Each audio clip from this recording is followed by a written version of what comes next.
Chers téléspectateurs, c'est moi également avec le journal du lundi 9 janvier.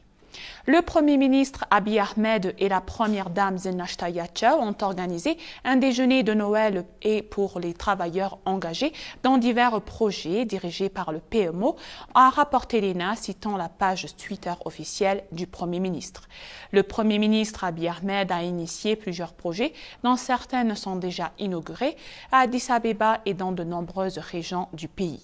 En outre, les projets Unity Park, Ndoto Park, Friendship Park, Golgora Project et Koisha, le Noël éthiopien a été célébré le 7 janvier, 2 semaines après sa célébration pour le monde occidental.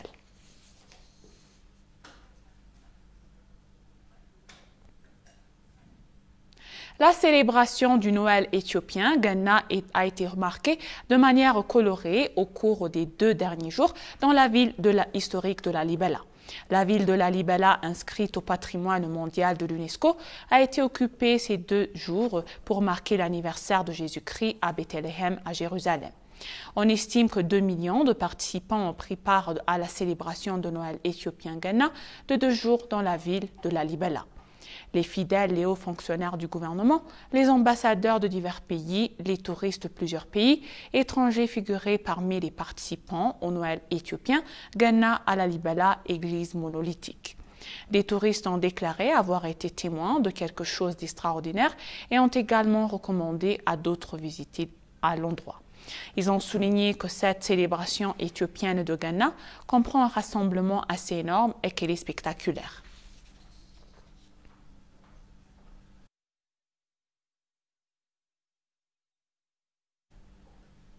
L'ambassadeur d'Éthiopie au Canada, Fitsum Arega, a déclaré que la diaspora éthiopienne a joué un rôle irremplaçable dans le processus de paix qui a commencé dans le nord du pays.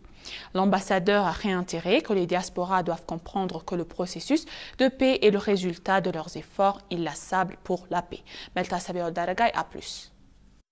L'Éthiopie a été mise au défi par des pressions étrangères indues en raison de la guerre dans le nord de l'Éthiopie.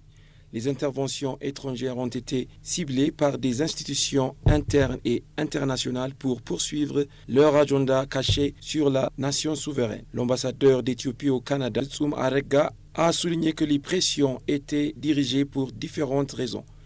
Il convient de rappeler que lorsque l'Éthiopie a traversé des moments difficiles en raison du conflit dans le nord, la communauté de la diaspora résidant dans le monde entier s'est montrée solidaire du pays.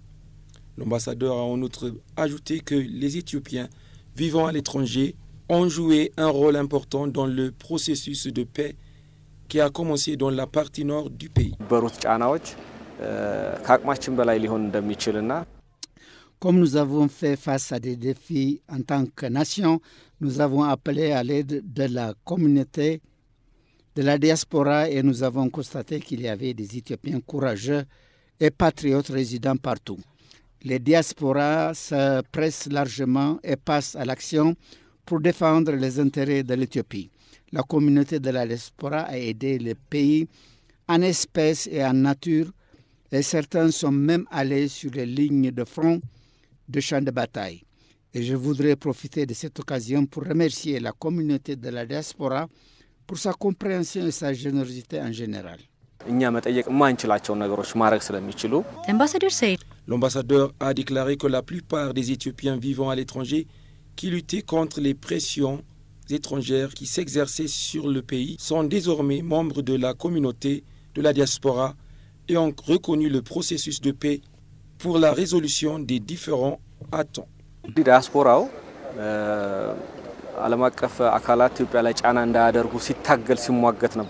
Les communautés de la diaspora luttaient contre les pressions étrangères exercées sur le pays quand il y avait une guerre active dans la partie nord et maintenant, après l'accord de paix conclu, la plupart des membres de la communauté de la diaspora reconnaissent le processus de paix. Nous entendons beaucoup parce que certains membres de la communauté de la diaspora ne comprennent probablement pas l'importance du résultat de la paix. Mais il me semble que cette division apparente sera bientôt résolue.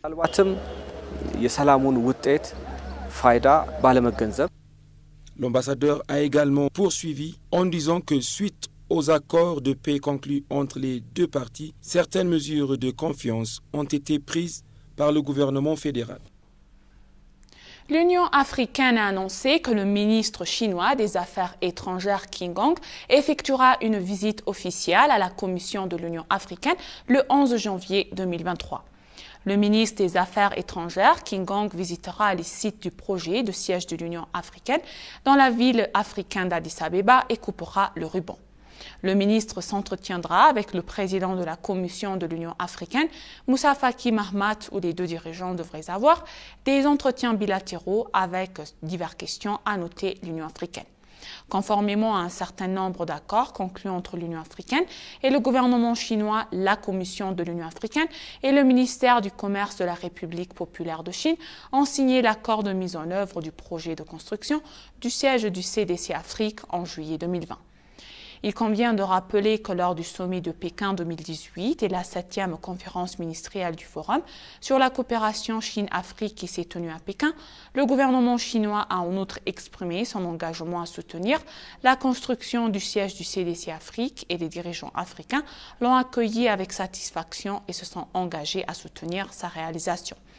Le bâtiment du siège devrait devenir l'un des centres de contrôle des maladies les mieux équipés en Afrique, permettant à Africa CDC de jouer son rôle d'institution technique, coordonnant la prévention, la surveillance et le contrôle des maladies sur le continent, en partenariat avec les instituts nationaux de santé publique et le ministère de la Santé des États des membres.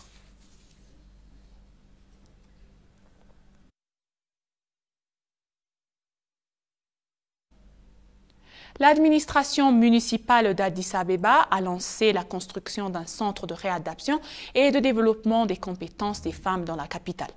La signature du contrat et le début de la construction du centre ont eu lieu hier.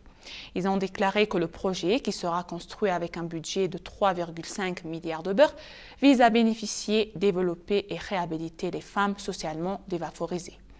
Le bureau de la maire d'Addis Abeba a déclaré que le projet sera achevé d'ici un an.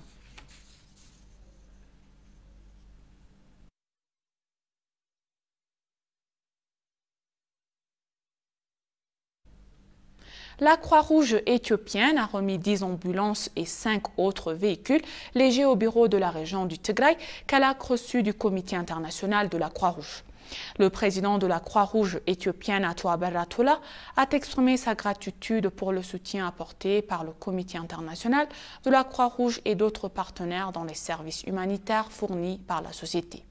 Pour sa part, Berhanu Makonnen, chef de la branche de la région du Tigray de la Croix-Rouge éthiopienne, a déclaré que la société avait cessé de fournir des services d'ambulance en raison de la perte des nombreuses ambulances dans la région en raison de la guerre.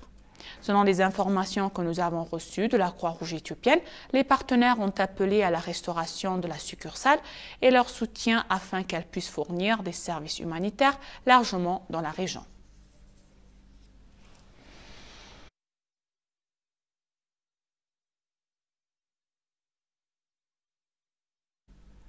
Et pour conclure le journal, le Zimbabwe a enregistré sa plus grande récolte de blé en 2022 avec 3 740 tonnes, faisant en ce pays d'Afrique australe une puissance agricole autosuffisante et a montré une performance unique en Afrique. La récolte de 2022 a été supérieure à 13% à celle de l'année précédente, battant un record d'un demi-siècle. Les superficies couvertes en blé ont augmenté de 10% et surtout l'État a mis en place une politique de distribution d'engrais et d'achat de récoltes via un organisme public, le Grain Marketing in Board, qui a séduit les agriculteurs. Le pays n'a plus besoin d'importer de blé pour subvenir à des besoins, économisant ainsi 300 millions de dollars sur les coûts d'importation. Dans le contexte actuel où les pays africains souffrent de l'absence ou du coût enlevé du blé russe et ukrainien, le Zimbabwe se distingue pour sa politique volontariste. Cependant, si le pays peut se targuer d'être un exemple unique en Afrique pour le blé, tout ne semble pas être facile.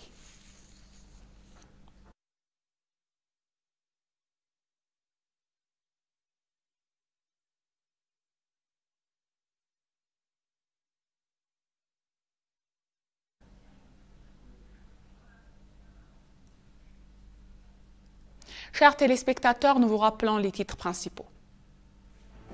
Le Premier ministre Abiy organise un déjeuner de Noël pour les travailleurs de projets dirigés par le bureau du Premier ministre. L'ambassadeur éthiopien au Canada affirme que les diasporas jouent un rôle crucial pour l'accord de paix. Merci chers téléspectateurs, ainsi s'achève le journal, c'était moi Eda Garnamou et je vous souhaite une bonne journée.